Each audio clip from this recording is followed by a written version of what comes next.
Hello and welcome to Tune In to Wellness Today. My name is Lisa Marie Trissini. I am the host of today's show.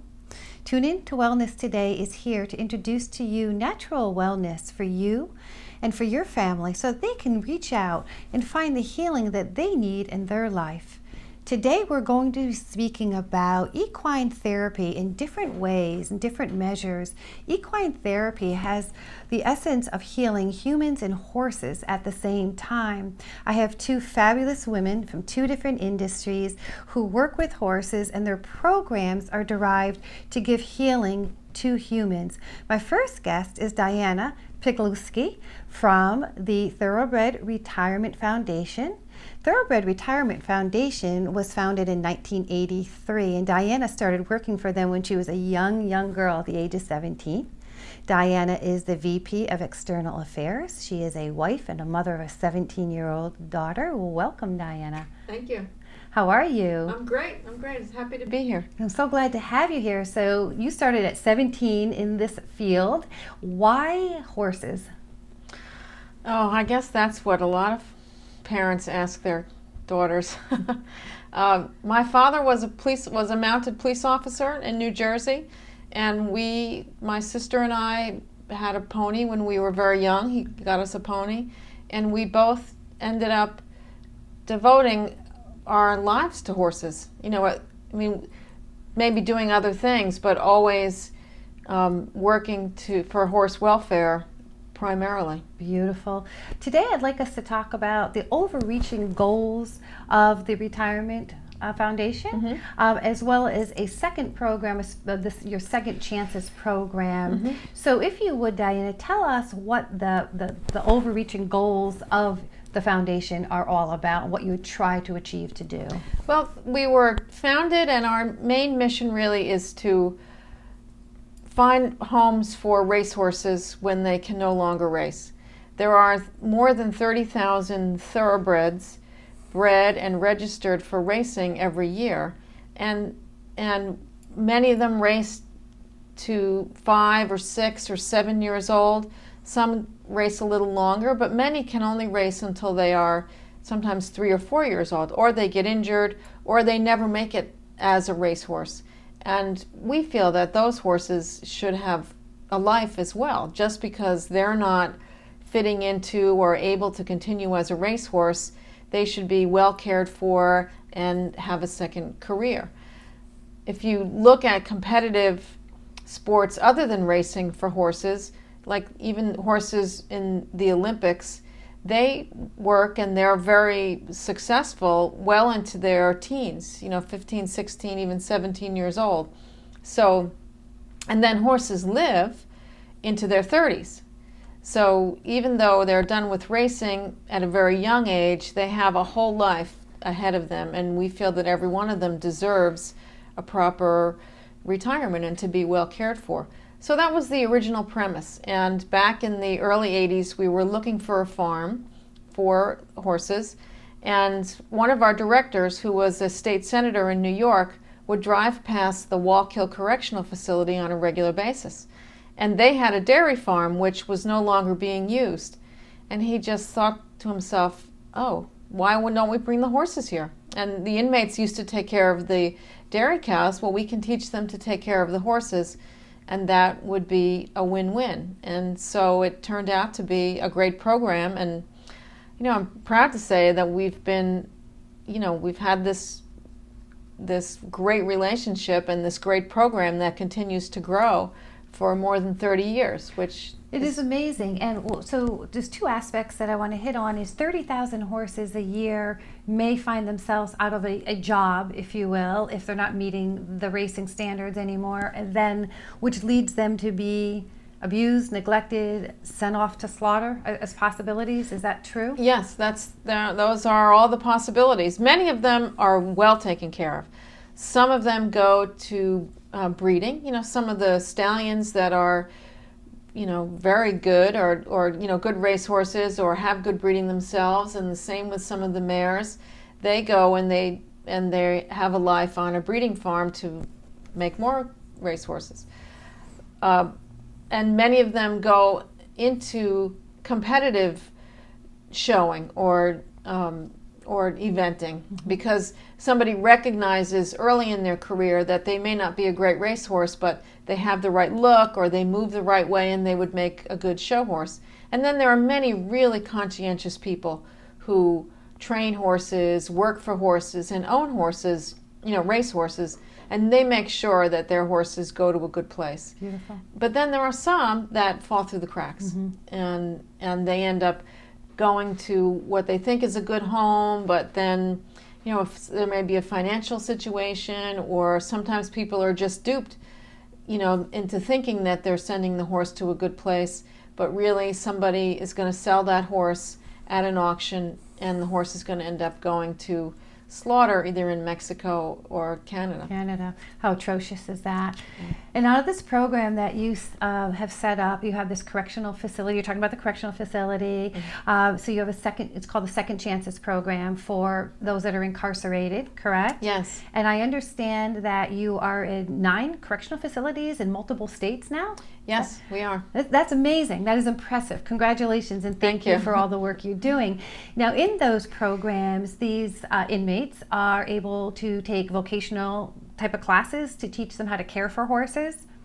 Well, that's right. They apply to be in the program, so they have to fit, the criteria. They, you can't be a sex offender to be in this program, but really, any other offense is okay, because the men and the women that come into our program, they come in as sort of the last stage before they're released into the community. So you may be in for 20 years, right? So then at year 16 or 17, you're eligible for parole, and this is a program you would do before you then got released. So it's good in that way, because frankly it makes them into better people before they are released. It gives them vocational skills, and they receive a certificate from the program, so they might be a vet assistant perhaps, or a farrier perhaps, Yes, things of that nature.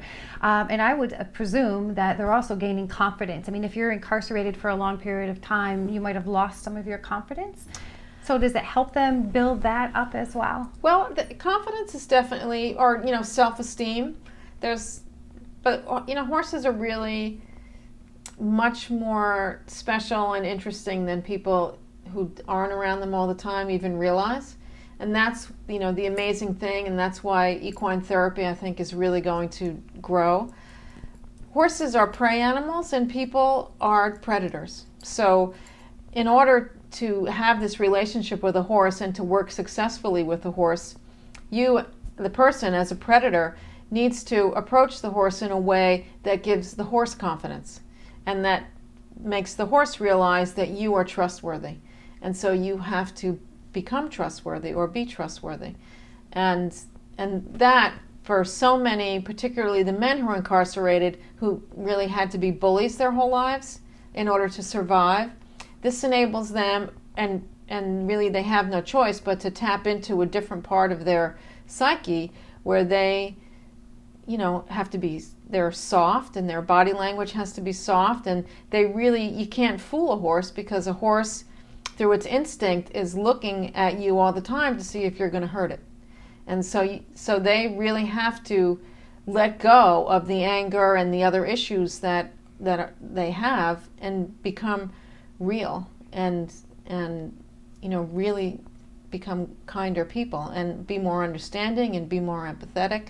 So those are really some of the most important skills that they learn. That is beautiful. Why thoroughbred horses? Why is a thoroughbred horse such a good choice for those that are incarcerated to help them through that process?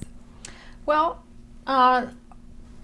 thoroughbred horses they spend their whole lives with people, and they often are changing hands. In thoroughbred racing, there's a very unpleasant thing that we call the claiming system, and that's what it is called, the claiming system.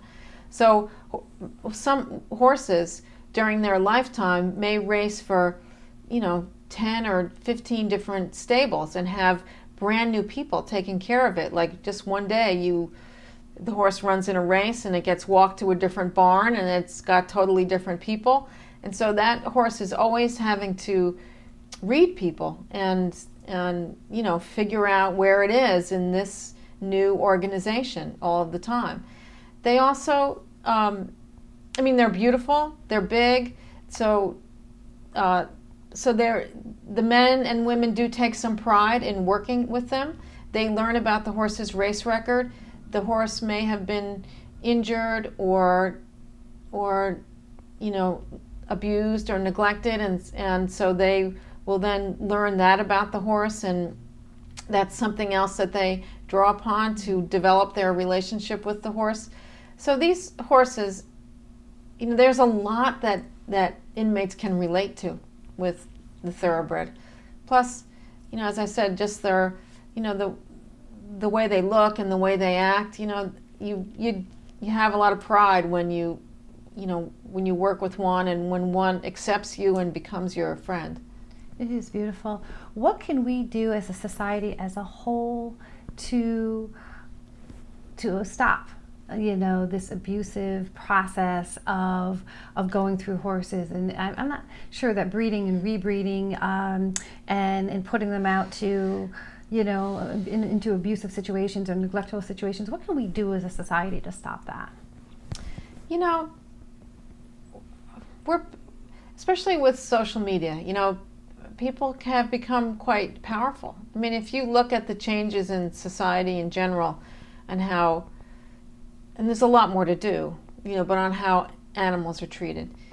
You see that, in a lot of stores now, you look for a stamp that says certified humanely treated, or, with chickens and with eggs, people are starting to demand that, they not have to feel bad about, the animals that they're eating. Not participate in the cruelty of the animals. Right. And so I think, it's to be vocal, and certainly it would be great if more people got involved and got involved with horses or got involved with even with racing, but they were vocal about what was important to them, and that the horses were treated right. And just, what you or I or anybody does with animals in their lives, adopting a dog or being, educating your children about what's humane treatment of animals and why that's important, and helping with dog rescues and cat rescues or a local horse rescue, it just sends an overall message, because I have to tell you that, we are sort of the conscience in a way of the thoroughbred racing industry, because we're very involved with the thoroughbred racing industry. It is by far where we get most of our support. So we're always telling people in the racing industry, this is what the general public feels.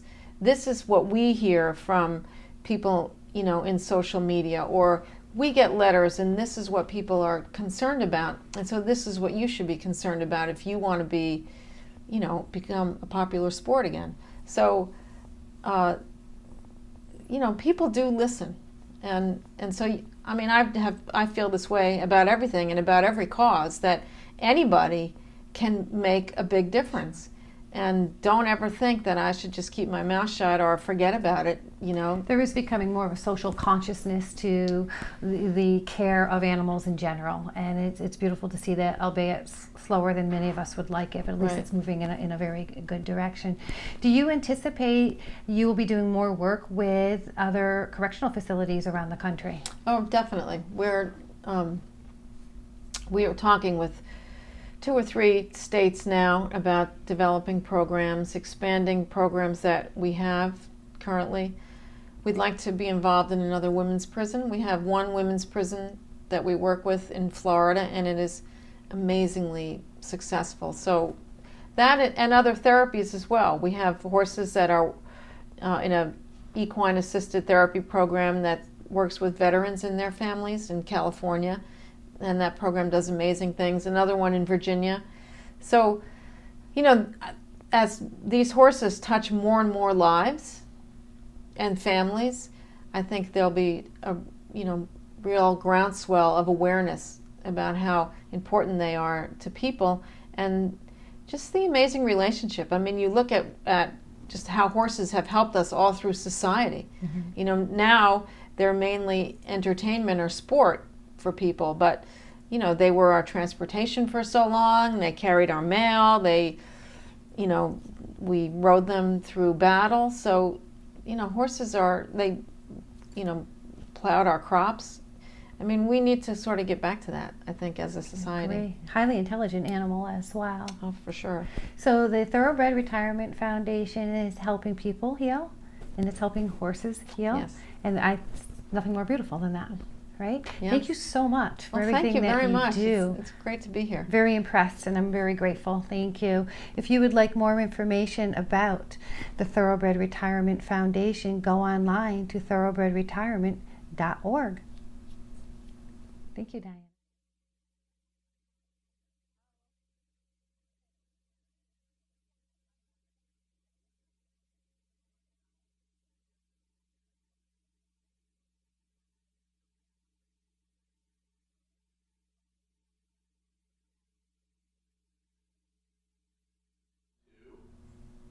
And my second guest today is Nanci Beyerl from Peaceful Acres Horses. Nanci founded Peaceful Acres Horses in 2007, and since that time she's been working diligently in the horse rescue and retirement programs. Nanci also has her master's in social work, so she has combined programs in which she's helping people, children, women with cancer, veterans, to receive their healing through horses, and helping horses to heal from abuse and neglect that they have suffered in their lifetimes. Welcome, Nanci. Great to be here again. It's so good to be with you. So great to have you always. I love you dearly. I love you too. I love the work that you're doing. So Peaceful Acres Horses in Pattersonville, New York is doing some amazing things these days. We are. And I want to hear a little bit about, first and foremost, the rescue and retirement work that you are doing, and then we're going to talk about some of your equine guided experiential learning programs. Okay? Perfect. So tell me about the horses that you are rescuing. Where are they coming from? Oh boy. You know, some of the horses have come from kill pens, so, you know, I would say about half of our horses have come to Peaceful Acres while they were on, you know, in a kill lot or in an auction. And Peaceful Acres, through our charitable contributors, have been able to pay the bail, essentially is what it's called, at those auctions. And we've brought several home to the sanctuary that way and have been able to get many of them placed. Some of them stay at the sanctuary their entire lives. You know, some of the horses that are in the kill pens are young and healthy and are placeable for adoption. Others are, you know, are pretty elderly, or maybe they have some physical or emotional issues that they make a really great sanctuary horse, but then they also turn around to make an incredibly amazing partner in our equine assisted therapy programs. So.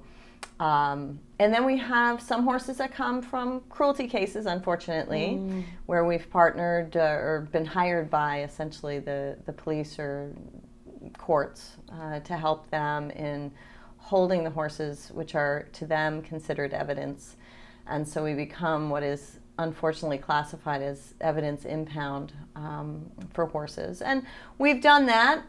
That's certainly the least favorite thing that we do at Peaceful Acres, because sometimes the horses are in very poor condition by the time the police get there. Other times it's just a long, drawn-out process, so it takes a lot out of our organization to do that work, you know. And plus, it's a court case. It's not a happy thing, you know.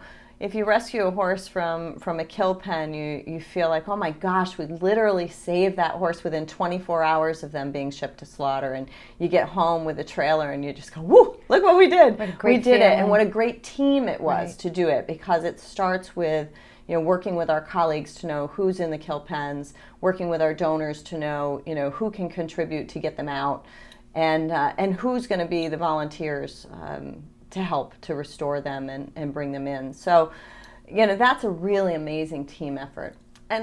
But, you know, I think the horses that are most dear to me, when we get a call either from a veterinarian or from a person that either a family member has died of cancer or someone has a cancer diagnosis, and they have a horse that has been their pride and joy, their best friend, their therapist, their everything, right?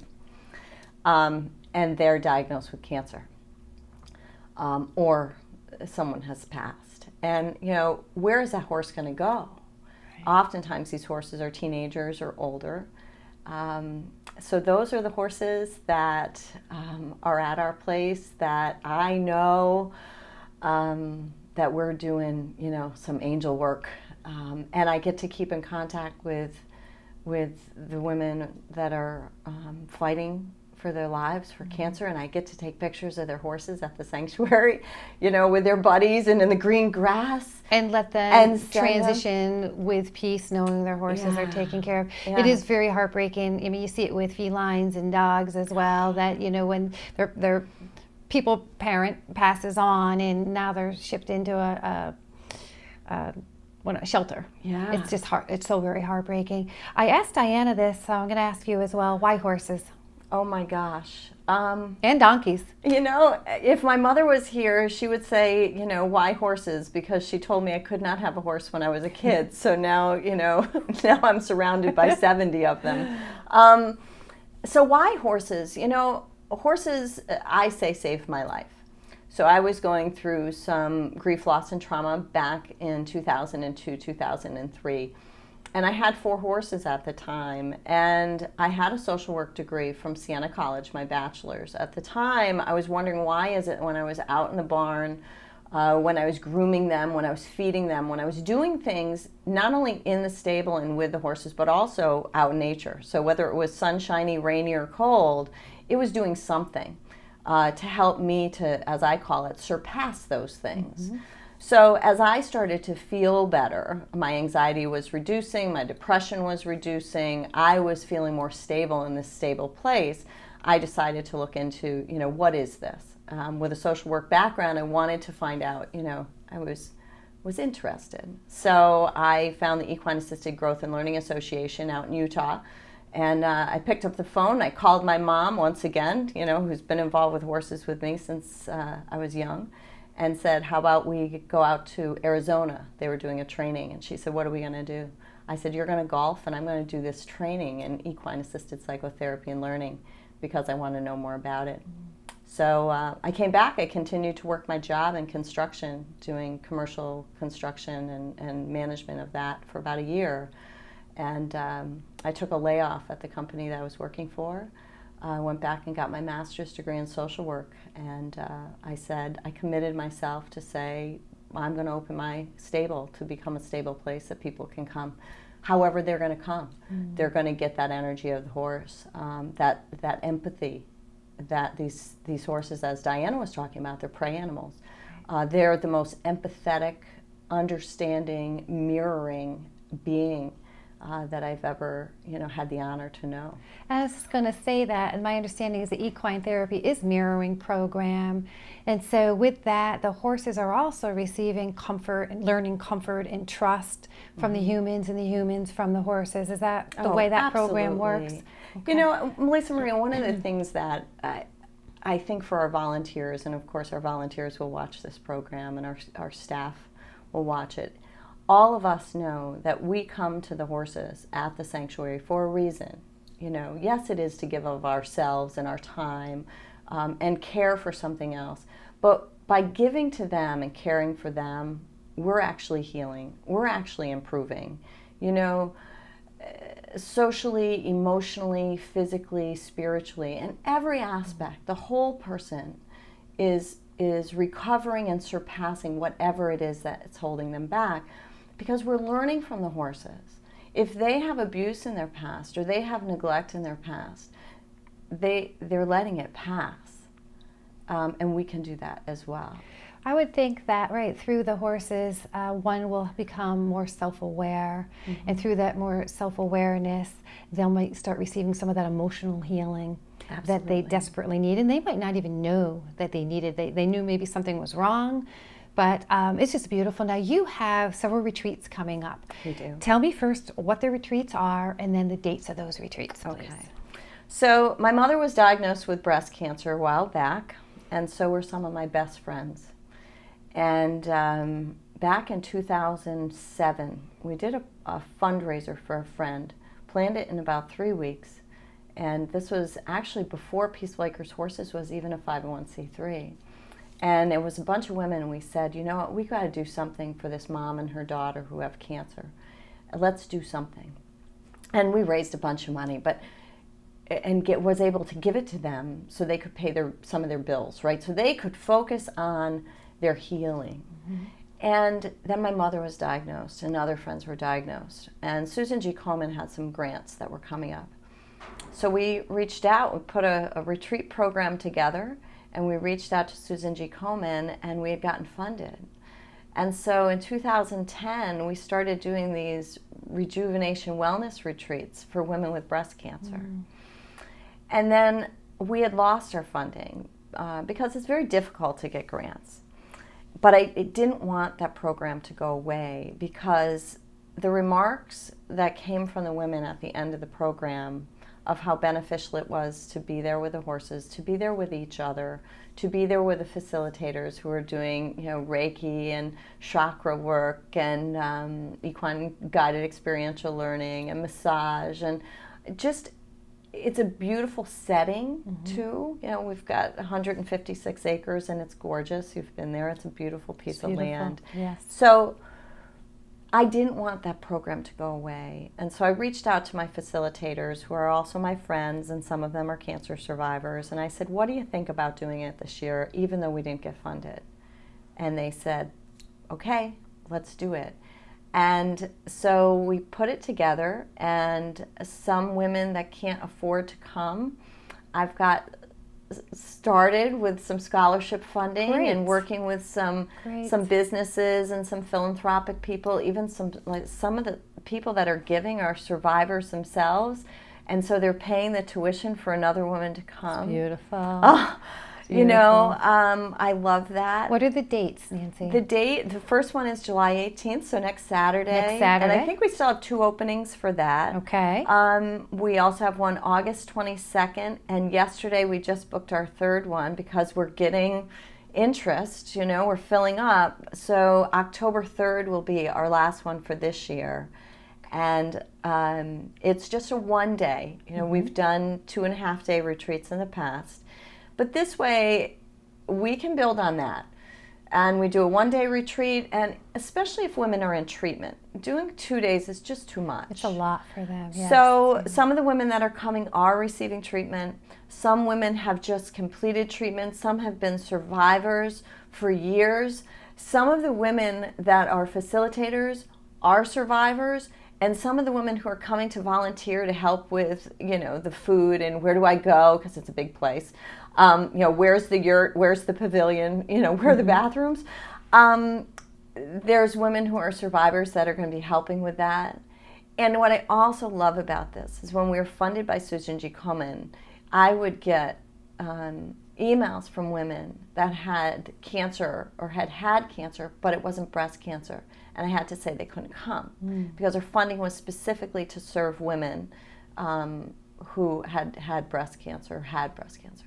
So now it's any woman who has been told that they have cancer or may have cancer. I've gone through biopsies a few different times, and just going through that process, it's scary. Scary and stressful. Scary. It's stressful so too, yes. The retreats are designed to just give the ladies, it's an all about them, rest, rejuvenate, and have horse hugs day. Wonderful. Yeah. You also have, I want to touch on briefly before we wrap up, you also work with soldiers with post-traumatic stress disorder. Mm-hmm. The horses work with the soldiers. Tell us a little bit about how that works. Well, we had a program that we were doing for veterans, and we still do. We've changed it a little bit, and this is even since the last time that we had talked with you.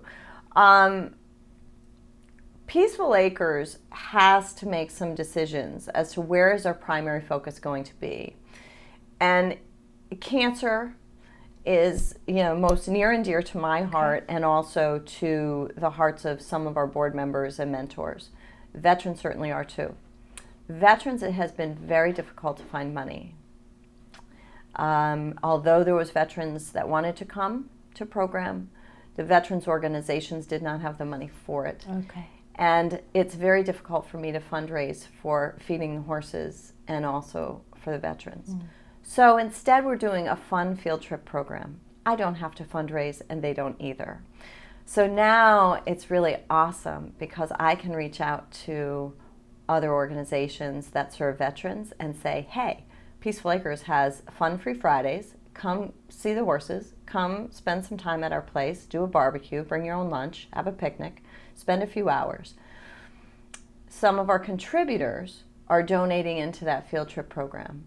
What that does is it allows the veteran to not have to go into another therapy program, but they get to just come and have some peaceful time at the ranch.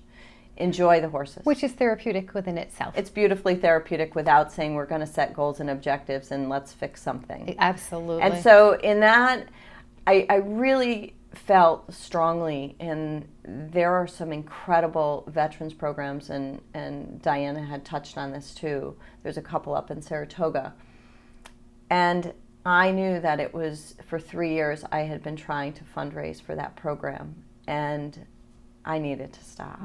And I needed to figure out a way to open up those stable doors for free to the veterans. And so that's what we've done. And the Fun Free Fridays are sponsored by the Golub Foundation and also by the DiLorenzo Law Firm, which is here in Schenectady. We've got a few other sponsors that I hope will come on Putting board. some attorneys to good use. Got to put some attorneys to good use. Yeah, attorneys, call me. You know, you can sponsor veterans or kids. Absolutely. Thank you so much for everything that you are doing. I mean, you do so much. It's just very impressive. And I know you work very hard, Nanci. Thank you so much. I love what I do. Yes, you do. It's obvious. If you would like more information about Peaceful Acres Horses and all the work that they do, go online to peacefulacreshorses.com. Thank you, Nanci. Well, I hope you enjoyed Diana and Nanci today. They both have been so informative and inspirational. Please do reach out to them with any questions you might have about your own healing or any horses that you have that might need some help and assistance, that they can answer some questions for you and guide you along that way as well. Also, please do reach out to me, Lisa Marie, with any health questions that you have. I'd be glad to help you. Also, I've been known to treat horses and donkeys with Reiki. So if you have a horse or a donkey or any animal, cats and dogs, I treat them all, who might have an illness or an injury, please feel free to reach out to me and I'd be glad to speak with you about that too and let you know what I might be able to do for them. We thank you for joining Tune Into Wellness today, and we look forward to having you listen to us again in a few weeks.